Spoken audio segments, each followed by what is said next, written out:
And this is Keshav. He's from UWC Mahindra College, and he also just graduated. Yeah, yeah, yeah, yeah. And this is Dong Ming, who is helping us out today. She's also from UWC Mahindra. Yeah, yeah. This is my phone. Can we tell them how to do the stuff like on the phone? So now we're still setting up some technical stuff because we're trying to do two things. The first one is we're trying to include the other two members of our trip into today's demonstration.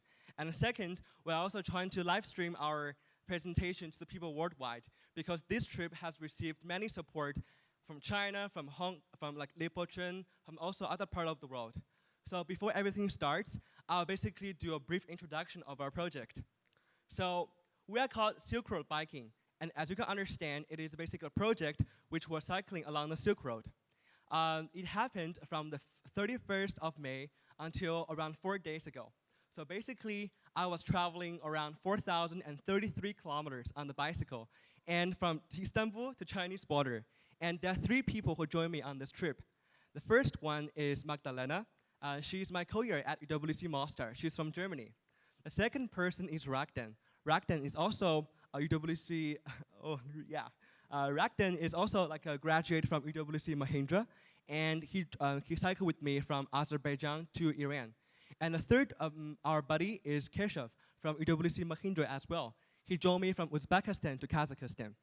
So basically today, our structure of the presentation will be mostly in 3 parts. The first is, why do we want to do this trip, and how do we prepare for this? And the second is, what do we actually see? And the third question is, what this project has actually brought us, and what is the meaning to us and the UWC movement? So maybe our technical team can first put this picture exactly, so you can have a graphic understanding of our project. Perfect.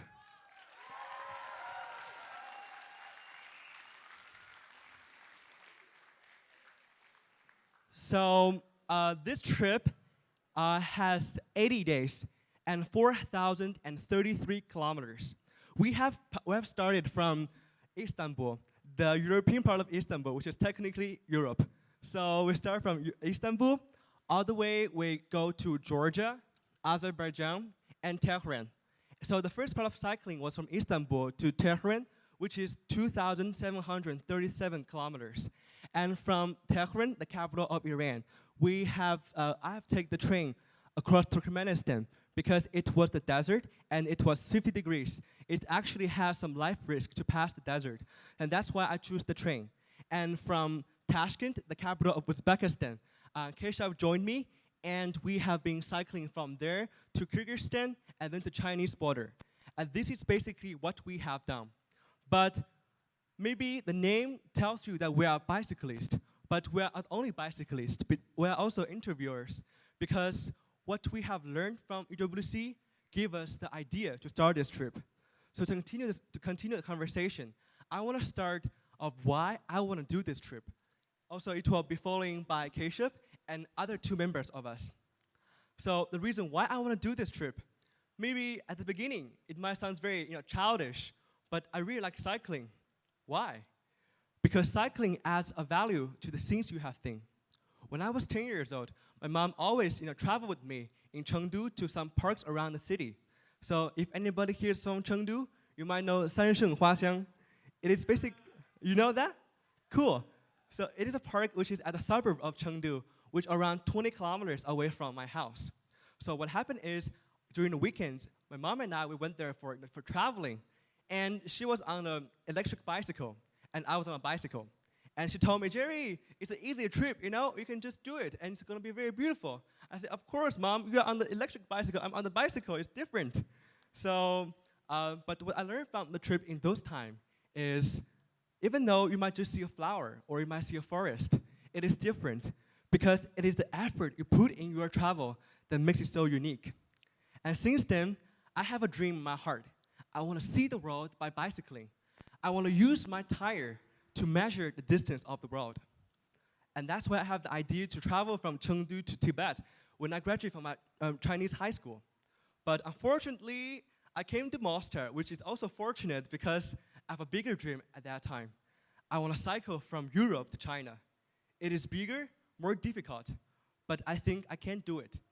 And this came to the second question, how I prepare. But we also introduced Keshav to talk about why he want to do this trip, to join the third part of the trip.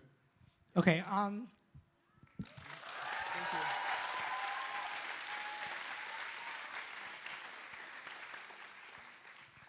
So that now we've sort of got together the technical issues with what we've been doing. I would like to start off with why I actually decided to join Jerry.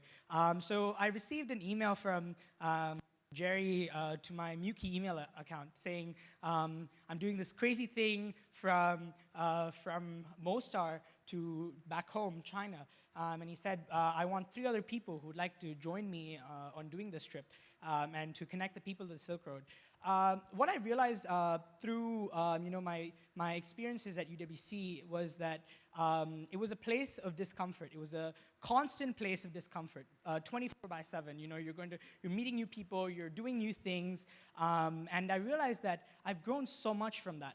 And I've learned to adapt myself and change myself every moment and every second I was at UWC. Sure, there were times where I was in my comfort zone, but there were also a majority of the time was out of my comfort zone. So I realized this trip would be like the beginning of a life of discomfort. But what I did learn was that by seeking this kind of discomfort, I was able to grow myself even more. And that's when I said, okay, maybe I will join him. And then I started doing a little more research into the Silk Road, and I realized that the Silk Road was proposed by China, the One Belt initiative, to India as well, to pass by a very conflicted area called Jammu and Kashmir in India. But what happened was that the Indian government rejected it. They said there were too many problems, there were too many issues that would need to be solved to be able to accept that offer. And I thought to myself, when there's so much things going out in the world, and there's so much like trade and so much cultural exchange that was happening through just that one road, what could possibly change if we tried and included India? And that's when my idea of a bigger dream to actually promote this idea within my community back home came into me.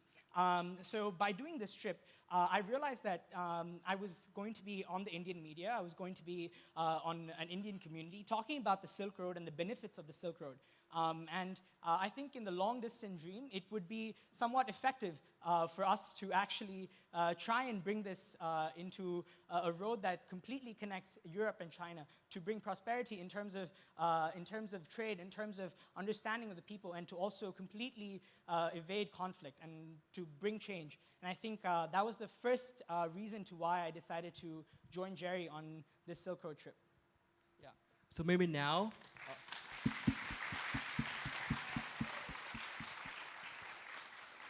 So we're only 2 people here, and there are also 2 people we are not currently here, but they are also an inseparable part of the project. So the first one is Magdalena. She's my co-year at UWC Master, and you might also want to hear why she want to do this trip.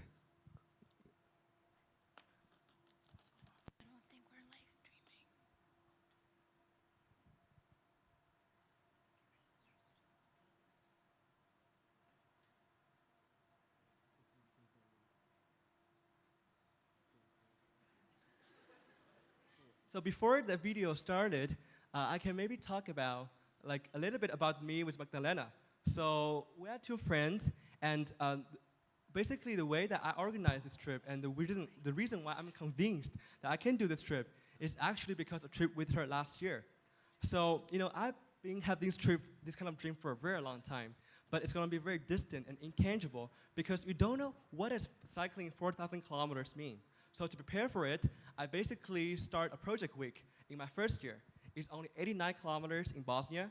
It is very kind of challenging for me at that time because I've never cycled over 50 kilometers, but it worked out perfectly. We have our tent, sleeping bags, sleeping pads. We are lighting the fire. We are watching the stars at the mountain. And since then, I have the idea that the long-distance bicycle is doable. Before I continuing my start, let's hear from Magdalena, my co-year from Mostar.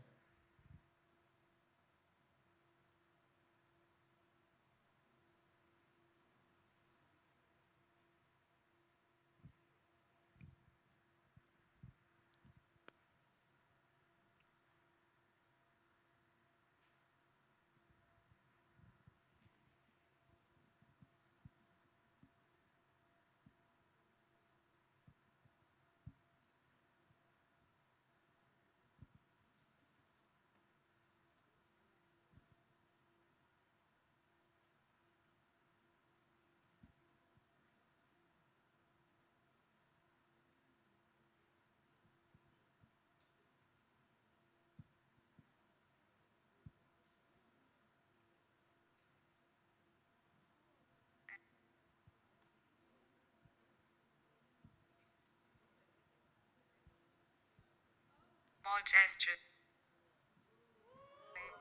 How I could react that, which is how friends we are.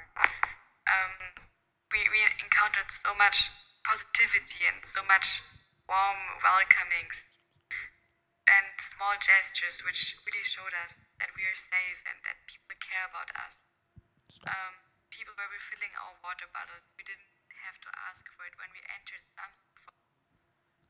Can you switch to the other video? I think there was some wrong tag.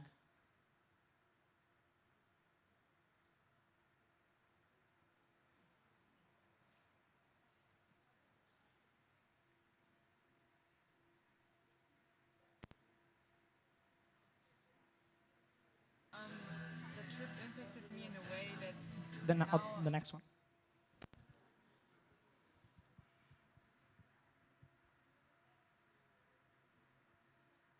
for example, there was a man passing by. He entered quickly his house and just took out two small water bottles. Or for example, also people were showing so much, which gave us so much power. There was one woman in a gas station which saw the both of us passing by. We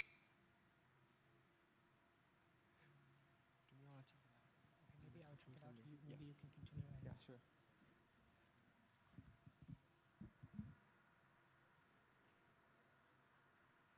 Yeah, so before we continue with Magdalena, so I also want to add some more information to the background of this project. Like, so basically, without her, I think this trip is impossible because she also inspired me at the end of the first year that we did a trip of 452 kilometers from Bosnia to Albania. So after the first project week biking, the idea of circular biking is stronger in my heart, and I want to put into more practice. And that is why in my first year summer, what I did is I have an idea of cycling, and I shared them on our Facebook group. And then, like Magdalena just reached out to me. She said, "Jerry, I want to join you. Let's just see Balkan." And that's how we agreed on the trip. And we did our 452 kilometers from Bosnia to Albania. And since then, we found out that biking is actually more than cycling, because biking is also the way for you to know about the local people very closely. Because imagine if you are traveling by train or by car, it's mostly a point-to-point travel, which means we mostly got to know people like in the station, in the city. Because I really enjoy.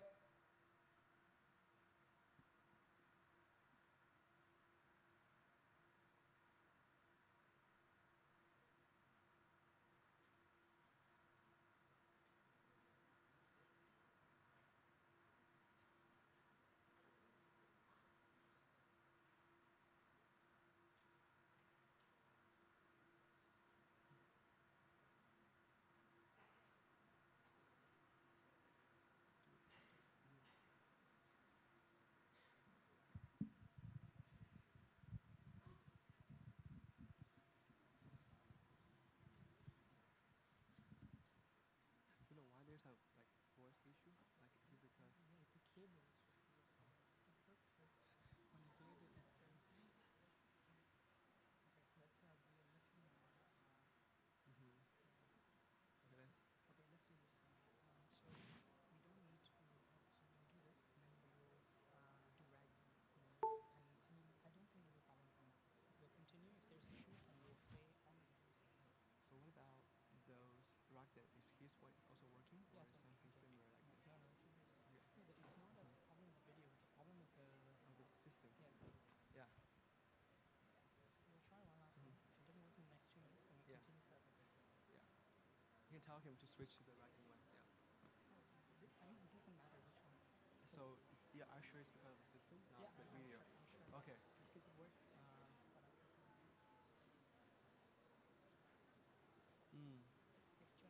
Sure. Yeah. So I think currently we have some technical issues. So for the first part of the presentation, everything will be done by Keshav and me, and later on we're gonna put the video together. So it will be more smooth and more easier to understand, to be more kind of connected. Yeah. So where are we going from? That's right. So now we basically talk about our first part of the question, which is why do we want to end this trip? Why do we want to start this trip? So I just finished the previous point.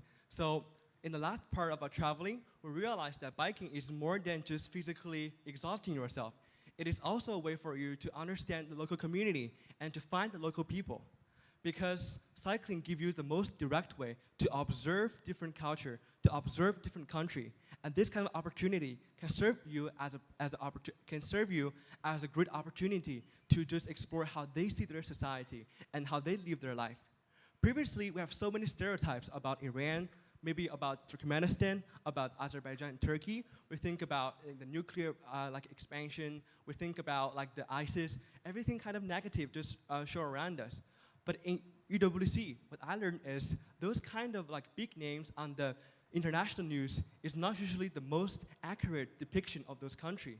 Only by talking to people, person to person, you can know about how they see their society and how they value their culture. And that is why I want to do something similar in this trip. We want to interview different people in different parts of the world. We want to actually live with them. We want to see how they live their life. We want to see how they eat their food. And by this kind of interaction with local people, and also by writing them down as journal and videos, we want to share this kind of intimate stories with the world. So more people can know that, how people live there, how they see society. And this kind of human story can actually arouse people's compassion, can arouse people's understanding, which can serve for the future cooperation. So going back to the point about why we decided to bike, the basic idea behind doing biking, first of all, is the fact that it is sustainable. We're living the UWC mission, right? So we're trying to actually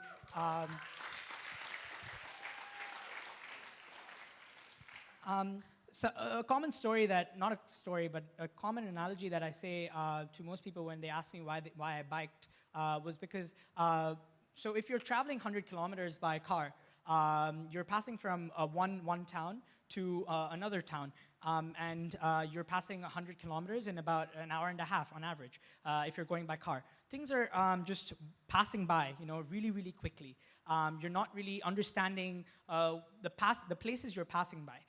But when you're biking, let's say when we're traveling at our fastest pace, maybe it takes us about 6.5 hours to travel that 100 kilometers.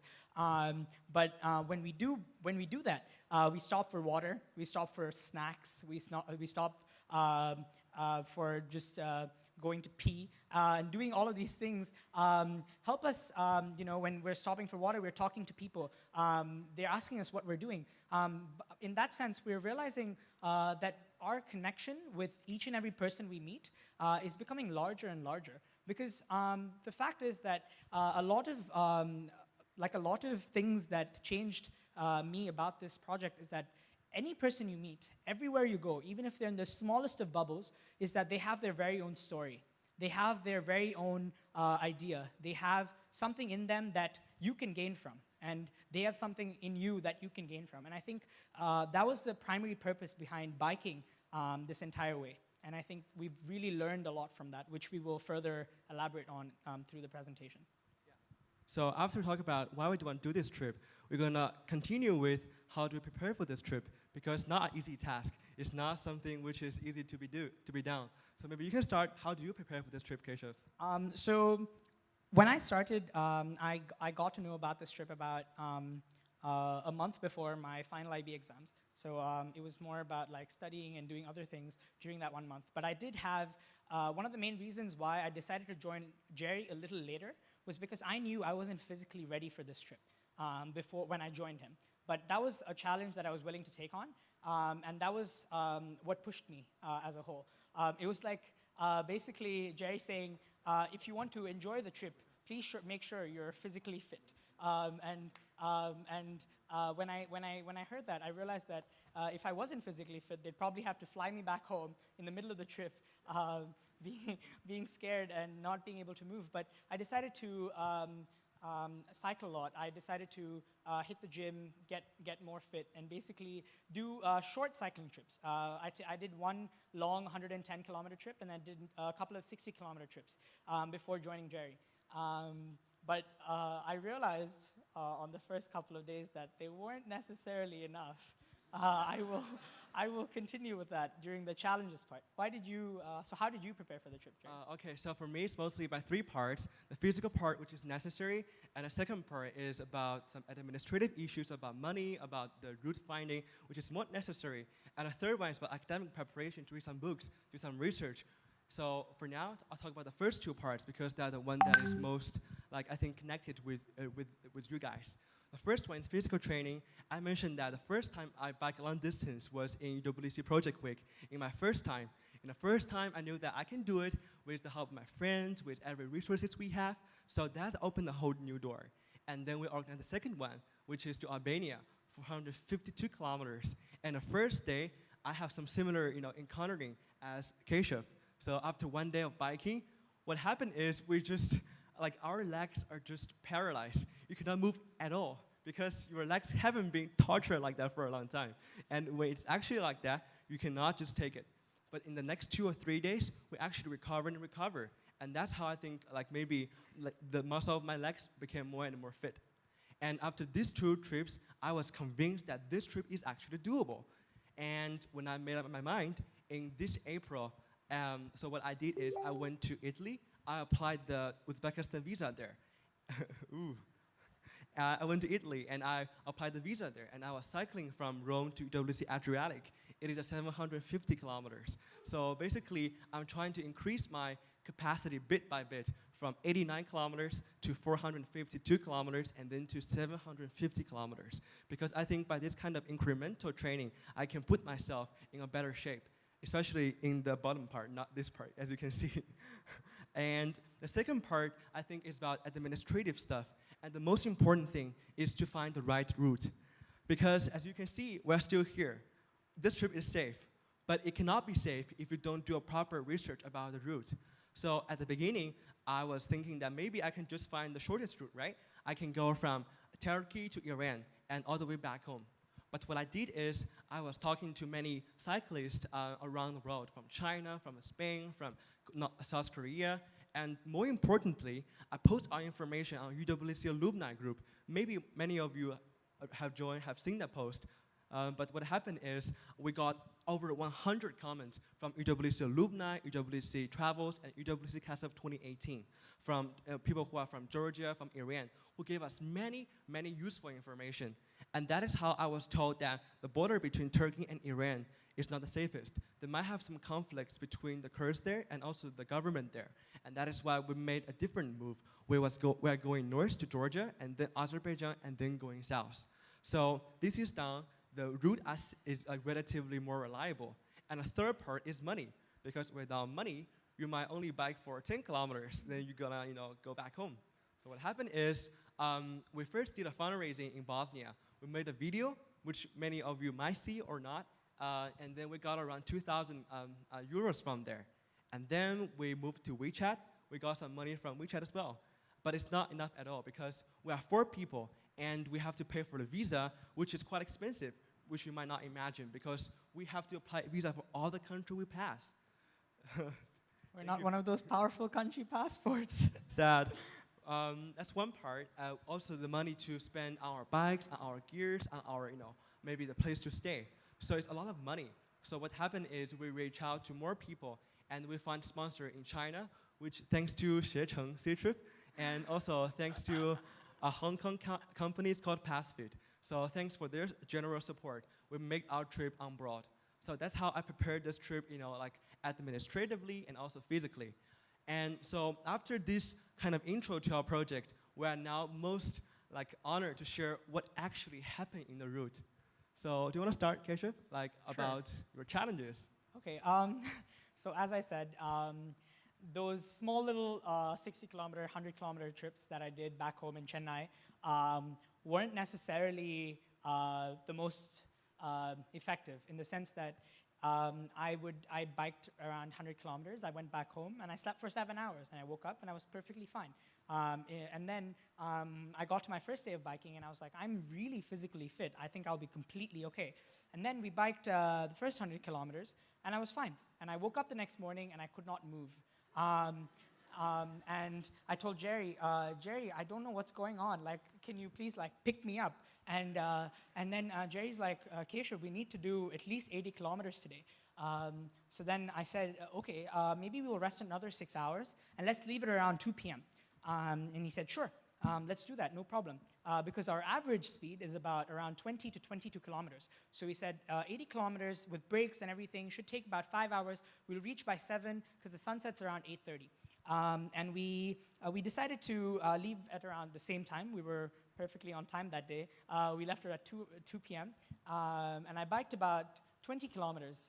And after that, from 22 kilometers average, from the 22 kilometer average speed, we dropped to 6 kilometer average speed. And that continued, and we finished that day's biking at around 9 o'clock, and we didn't reach 80 kilometers, we reached 60 kilometers. And we decided to stay overnight, and I think the physical aspect of it really kicked in, because I knew I had to get back tomorrow early in the morning again and start biking. And Jerry started to get more and more worried that this trip is going to be delayed because we had exactly 3 months to finish the trip. And then we woke up the next morning. I think in the first 6.5 hours, we traveled 35 kilometers. And that's an average about 6 kilometers an hour. And then I don't know what really got into me. Basically, I told myself, okay, Keshav, you've decided to do this trip. You're giving everything in. Let's just go full on. And I did not. I decided to overcome the pain. I told myself, you can do this. And I think that day we biked another 86 kilometers in the next 6 hours. So I think a lot of it is also your mental capability. It's all in the head in a lot of ways. Even though the initial idea is more about your, even though if you're initially fit, it's a lot more about how you're psychologically thinking. So that was the first challenge, the physical challenge. The second, which I majorly faced, was the fact that the point of the project is to share these stories with people, to write Facebook posts, to write Instagram posts, to share on our Weibo, etc. And what we really needed to do is put our thoughts into words. I thought I was pretty good at it because I wrote a lot of essays for the IB. I did a lot of these things. But then when I started writing stories, that's when I was like, when I finished writing it and I read the entire story that I wrote, I was like, this is not remotely close to what I actually experienced. And I think that was one of the biggest challenges that I faced throughout the trip, trying to put my actual experiences into words. And overcoming that was one of the biggest learning points for my life, I think. Jerry? Cool. So for me, I also have some similar challenges, but apart from those two, which explained by Keshav, I talked to you about 2 more challenges. The first one is about the heat. So as you might know, like summer is the hottest time of the year, and we are cycling the hottest time of the day, from 7 to 7 a.m. to 7 p.m. And in some countries, aka Azerbaijan, is there anybody from Azerbaijan here? Like, is there anybody from Azerbaijan here? Okay, no way. Anyway, so the country in Persian is called the Land of Fire. And around, from 12 o'clock to around 4 p.m., what happened is the temperature reaches up to 50 degrees. And what does that mean? It means you're gonna drink a liter of water in almost every 1 hour. You're basically like a machine, just drink, because otherwise you'll be dehydrated. So what happened is we've been cycling in that weather for 2 hours, but that's only one of the challenge. What happened is the road was crazy. The road was with so many small stones, gravels, and they're very bumpy. So what happened is something similar happened. Our average speed could be 22 kilometers per hour or 23 kilometers per hour. But on that hour, it's only 8 kilometers per hour or 9, which is very slow. So what happened is after 2 hours cycling on that kind of road, Bose Rakden, which is our second member from UWC Mahindra, and I were both feel very exhausted and also kind of dizzy. Because imagine putting yourself into an environment which is burning, which is exploding in your body, and those kind of things happened to you, and you just want to maybe just find a place to stay. We find a place to stay and we want to keep it up, but what happened is it still became hotter and hotter. So what we decide is, because the first priority in our trip is safety, we don't want to risk our life there. We're still 18, right? There's so much more to see in our life. I mean, yeah. So what we decided is we decided to take a hitchhike. So this is our challenge, and what happened afterwards might be a little bit actually inspiring or something that like I really appreciate, which is the second theme of our project, people's kindness. So after we decided to hitchhike, like it's a very bad road, and I think many drivers are much more clever than us. They didn't take that road, which means there's only a few cars passing by. So the first car, we're trying to wave him, we basically tried all of our gestures and positions, and it just ran away. Okay, the first one, right? We have 2 and 3rd and 4th. And on 2 and 3rd, they did stop for us. So the 2 trucks, they stopped for us, and they brought down the window, and they took their phone out, and they took a picture with us. And then they bring the window up, and they just drove away. And at that moment, do you know how I think? I think, like, what is the world? Like, why I'm cycling here? Like, am I that stupid? Like, this is how I expect to be. Because at that time, we are both physically and psychologically destroyed. And what happened afterwards is a 4th car came. The first car stopped for us. The driver went out of the cabin, and she talked with us. We explained him our situation, and he actually understood. He went back to the cabin, asked other 2 people's advice. They noted. They say, I think they are saying that, like, why do we take them? Like, what are they doing there? But the driver, after talking to those 2 guys, he turned back to us again. He said, yes. I was saying, what? Am I have some kind of illusion? Am I, like, my brain, like, broken because those 2 people, which seems to be more powerful, said no. And then what happened is, he saw we were very dizzy, so he brought our 2 bikes to the container of his car.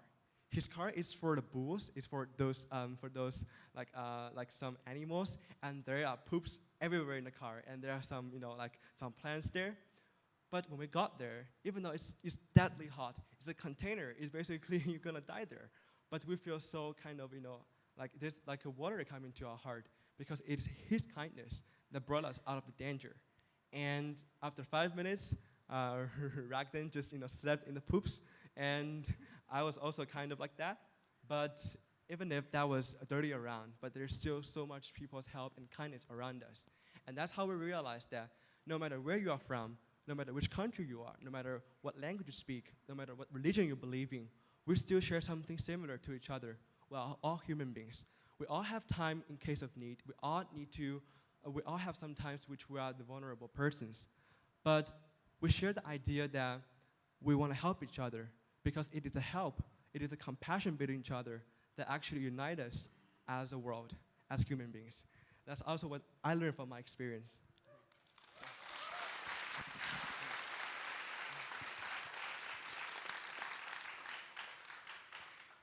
So one of the most beautiful days of my trip was actually the second day. I arrived in a place called Samarkand, which is in Uzbekistan. And Jerry was having issues with his visa in Turkmenistan, which he will explain in the next part of the story. But I was alone, and I decided to tour the city. Our bikes weren't with us, so I decided to just go around and look around Samarkand and get to know the people. And what happened was I walked out of my residence, and basically I was standing outside for a taxi to take me to the center of the city. As Samarkand is a very cute, small, very historically strong city, but all of it is in the center. But I was on the outskirts. And I was waiting for a taxi, and this white ambassador car just passed by me, and the driver looked at me and he smiled, and then he drove away. So I was waiting for a yellow car, or a yellow taxi, and basically he drove back and he said, "Hi, how are you?" I said, "I'm good."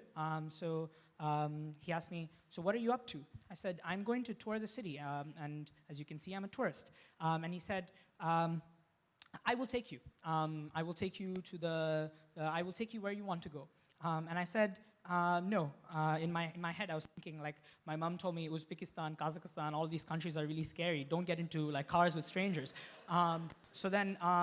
So then basically I was waiting, and then he was like, the next thing that he told me was probably the reason that I trusted my gut.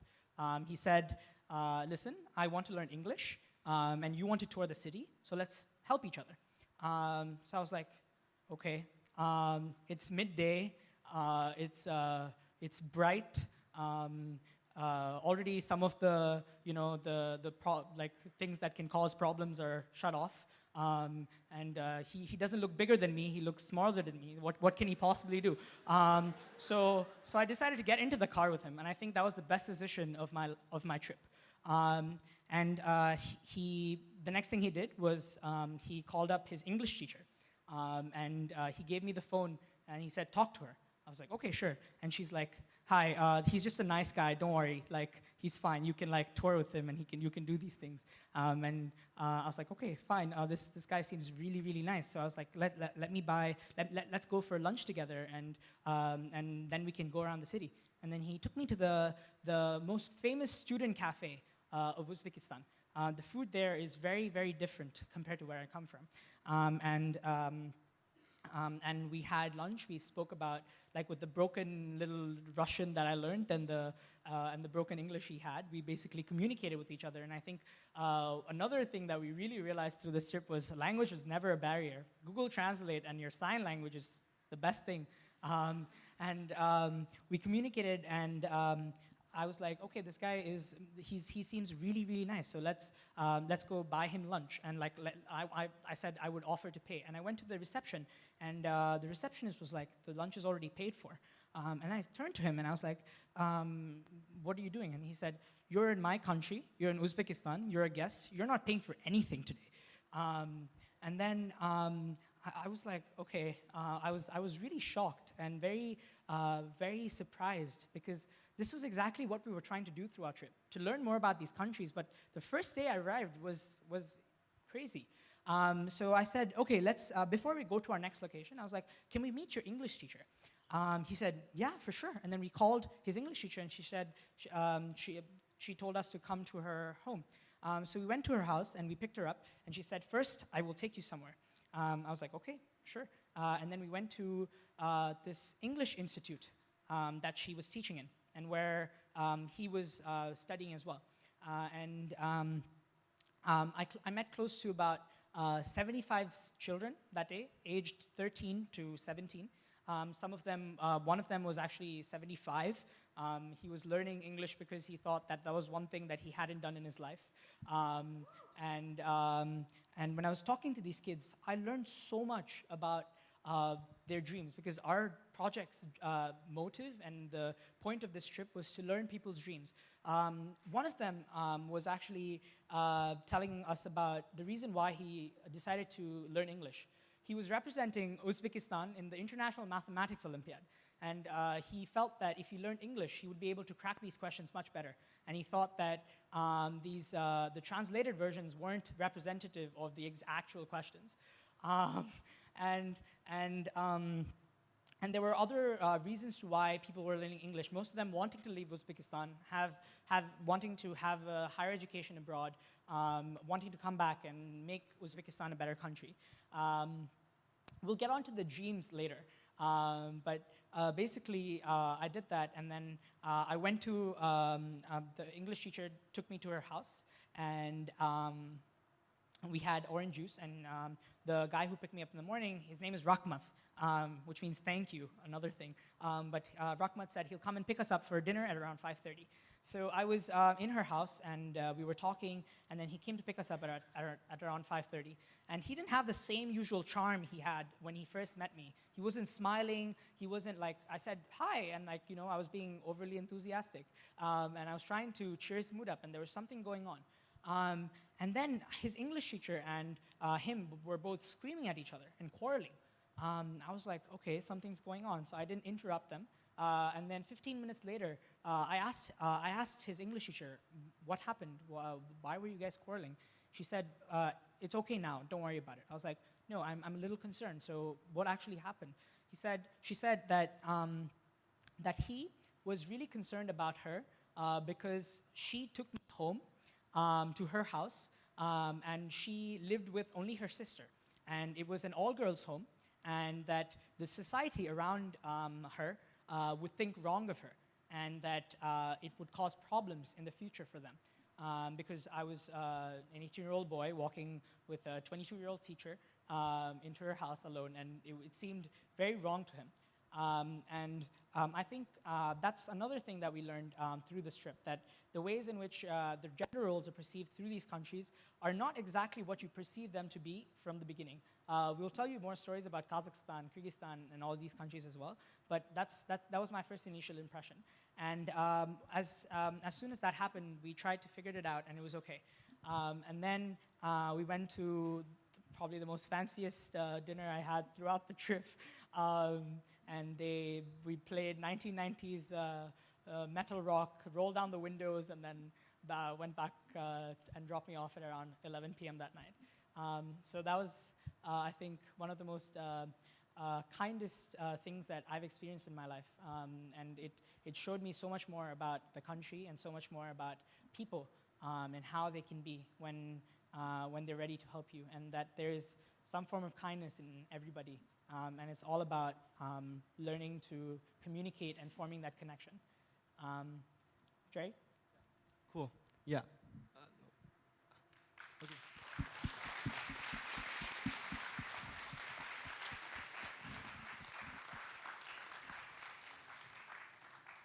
So because we have only 10 minutes, we're going to quickly run through two very important stories that I think we learned through this trip. Jerry will start.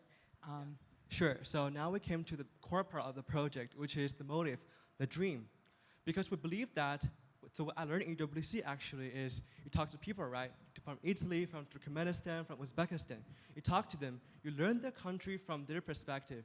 And what the conversation between him and you, or her and you, or they and you can actually shine up so much more. It can actually change your mind of the country. So I want to start with one story, the most powerful story, one of the, like in my trip, which is actually in Bosnia. So I was from UWC Mostar, which is in Bosnia and Herzegovina. It's a country, like maybe the capital of the country, Sarajevo, is more famous than the country itself.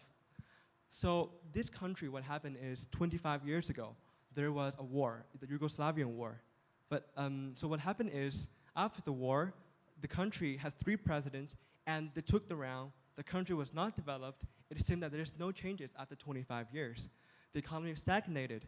And when I ask people where their dreams are or where their hopes are, they told me it's in Rakia, which may be from, do you know what they mean, Rakia? Anybody here from Bosnia? It means vodka in their, like, in their context.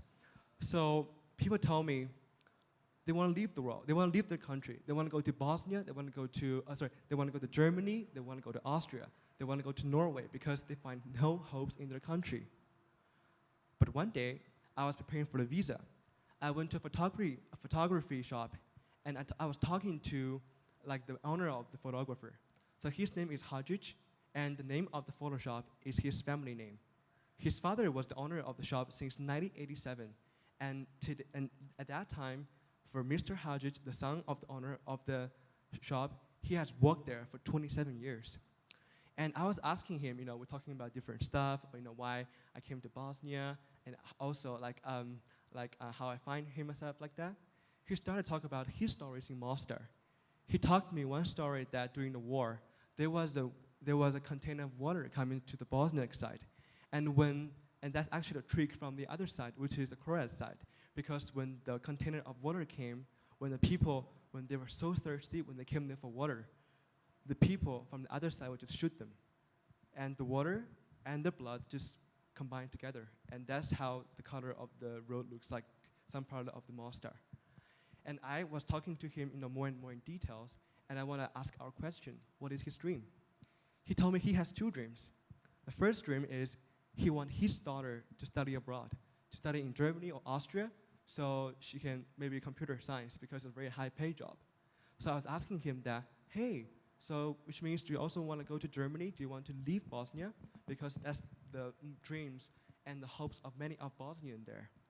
And he told me that, no, Jerry, I want to stay here. I said, really? Like, if your daughter is leaving the country, like maybe she can also give you a place to go. And he told me that, no, Jerry, I want to stay here. Let me show you something. So he brought me to his computer, and he opened one file. The name of the file is Mostar 1992. He opened the file. He showed me the first picture, which shocked me because Mostar it's famous for the old bridge, right? The beautiful bridge which connects two parts of the city. But the picture he showed me is a broken one. And then the broken city and the bodies and everything. And he told me that, Jerry, the reason why I want to stay here is because I want to keep this memory. I want to keep this thing on the computer. I want to share them so people can remember this part of history. And people, when they progress in the future, they can learn from them. They can reflect from them. And that is my dream. So after that talk, I was so inspired because he's actually the first person who told me concretely he want to stay there. If many of my co-years, they just want to leave the country. And at the end of our conversation, he came back to his computer and he printed down one of the photographs to me. He knew I'm leaving Mostar. He knew I'm on this trip back home. And he said, Jerry, take this with you so you will not forget Mostar. I took the photograph from him and I brought that with my luggage every day because I know that is the weight of the dream. And that is how the people's initiative can change the people around him and can change the community and can change the country that he lived in. So basically, this story basically is maybe one of the symbolic things in our project because one person is not only a person himself, he also belongs to a community.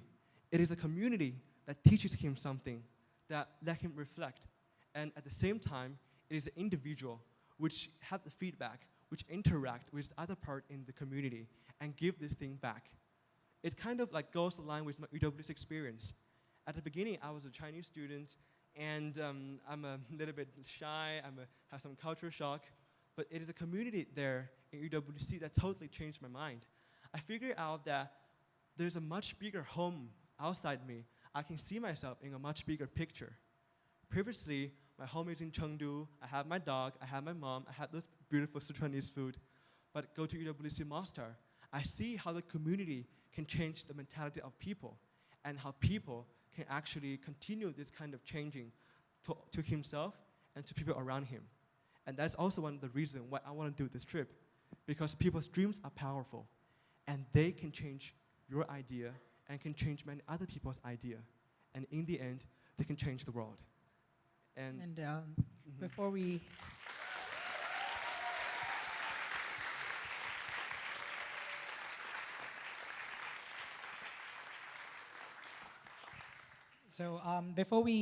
finish up with our final stories, I just really wanted to quickly, part of our project was also to actually learn more about our dreams. And I thought one dream that really, really caught my eye was when I was biking in Uzbekistan, and I found markets are the best places to talk to people. And we were in this really famous market in Tashkent, and we were talking to somebody who was selling nuts. He looked at me and he said, "Hi," and I was like, "Hi, how are you?" And it was the same introduction I had with Rakhmat. And he basically said, I asked him, "So what are you doing? How old are you?" He said, "I was 19." He was 19 and that he was selling nuts because he decided to take a gap year after his high school. And I asked him, is it common to take gap years in Uzbekistan? And why are you taking a gap year? He said, it's not common. And I'm selling nuts because I want to help my family and I also want to help fund my education. So I asked him, "So what is your dream and what do you want to do?" He told me, this is what really shocked me. He said that no one in his family has ever gone out of Uzbekistan. He wanted to go study in California. He wanted to then go on to work in the International Court of Justice, and then basically change the way Uzbekistan is represented in the world. And I think when you find people in the smallest of bubbles, especially because he wasn't necessarily exposed to a lot of these things, I think that's when it gave me so much perspective on life. And I was always told that, Keshav, follow these things, follow these following checkpoints, tick these off, and you're going to be successful. I think that's the kind of, and that's what completely changed during this trip. It told me that, to embrace this uncertainty in your life. You don't know what's going on, but plan ahead, but embrace anything that comes your way. Embrace the uncertainty, embrace any obstacles that come your way, and as Palam said yesterday, change your obstacles into opportunities. And I think we really learned that through this trip. And we'd like to finish with a very iconic story of Jerry passing by the Turkmenistan border, and we will end with that. So for that story, I think today we might not have time to talk about it, but it is in our Facebook. You can maybe check it out later because we really want to give the space for Rakuten. Oh, okay. Yeah, we are sorry that. About the countries on the Silk Road. This experience has taught me a lot about the countries on the Silk Road as well as myself. And I also get to know that we're all similar to each other in one way or another, despite the languages that we speak or the cultural background we have or the place we come from. It was also super nice to feel that, especially after graduating from UWC. I was also able to understand our immense impact on the environment and what it takes to be sustainable, and how we can work together on global challenges such as the global warming by understanding first that every choice we make does indeed have an impact on others as well as their surrounding environment. Now, I honestly feel super uncomfortable sitting in a car and traveling normally. And that's one of like the highlights of my post Silk Road biking life. Thank you.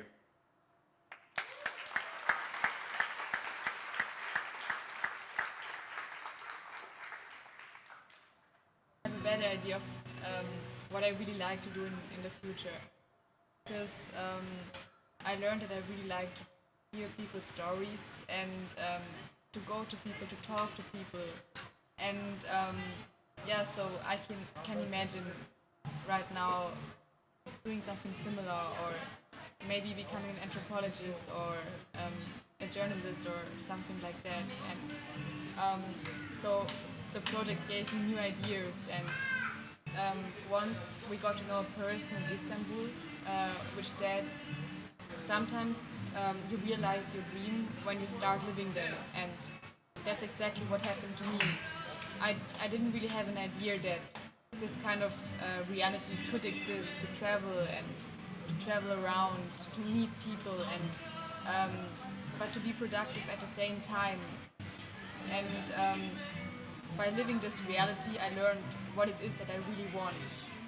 So it impacted me in that way, but it also impacted me in another way, that I got more self-confident while being on the trip, and because overcoming those challenges which I talked about earlier made me become a stronger person, and I left Turkey with a stronger feeling of self-confidence.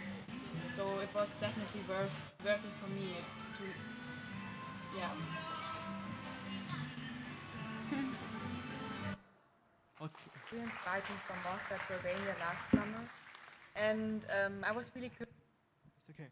So now we have around like 4 minutes left, and maybe we have time for 2 questions. So anybody, if you are curious, some part of the trip, we're waiting to listen to your questions.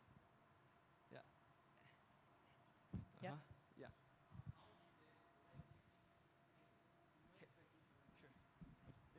He's asking the Turkmenistan story. He's saying, I think it's an opportunity. How did you get visa to Turkmenistan? Because it's a closed country, I read about it. Okay. So where are you from, by the way? Tajikistan. Tajikistan. Okay. So the question in short is, the answer in short is, Turkmenistan is called North Korea in Middle Asia. It's almost impossible to get in. The short answer is, I didn't apply the tourist visa, I applied for transit visa, which is much less complicated. So short story here is, Turkmenistan is North Korea in Middle Asia. And what happened is, when I was passing the border between Iran and Turkmenistan, I have only $1 in my pocket. Because in Iran, there's no ATM, no Visa, no MasterCard, and there's no Union Pay. So what happened is, when I'm at the border, there's only $1 in my pocket. So what happened is, there is no people to help me around. So no Chinese tourist and there's no foreign tourist. So at that time, if you want to know how I use only $1 to pass the border, which I have to have $14 to pass the border, you can check it out on Facebook. So just leave the word here because it's a long story, and I think you're gonna find a more interesting part in the story. Yeah. Any other questions? Yeah.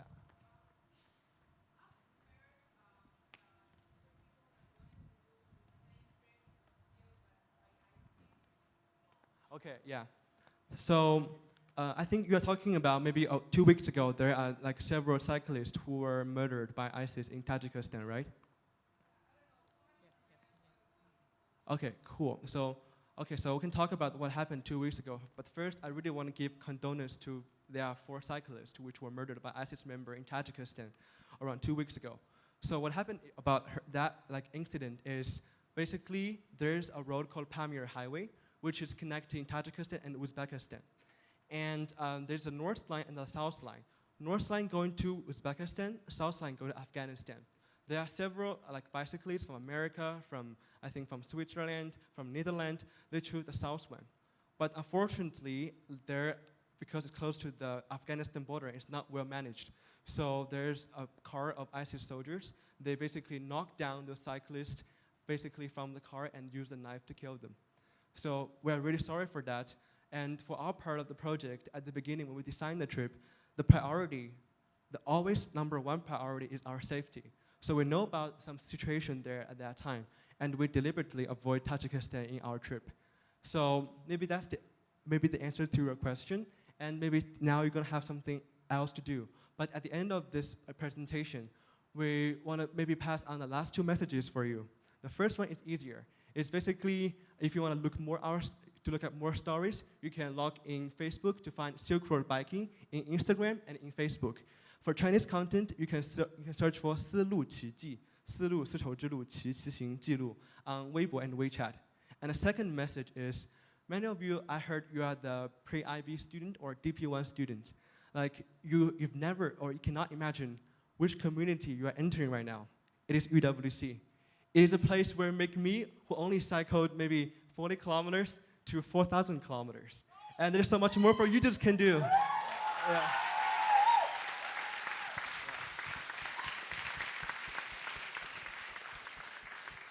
I think through the next 2 years, you will realize the power of the community and how wherever you go in the world, they will treat you like family even if you've never met them before. And that's what makes our stories and the people we've met on the road so beautiful. And thank you so much for giving us this opportunity to tell our stories and publicize our project. And we hope you are inspired to maybe do some more crazy things that we'd love to read about and take on as well. Thank you so much. Thank you.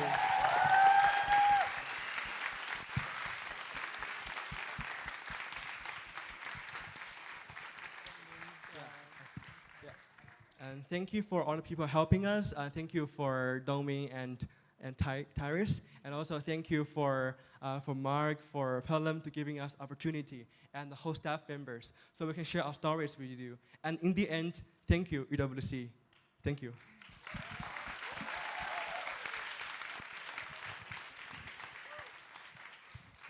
All right, hey guys, thank you, it was amazing. Now we're gonna listen to the activities orientation week. Now we're gonna listen to the group of activities from orientation week. They have something to tell you about tomorrow. And another thing, please go to the 3rd floor of your block to register your poem if you haven't done it yet.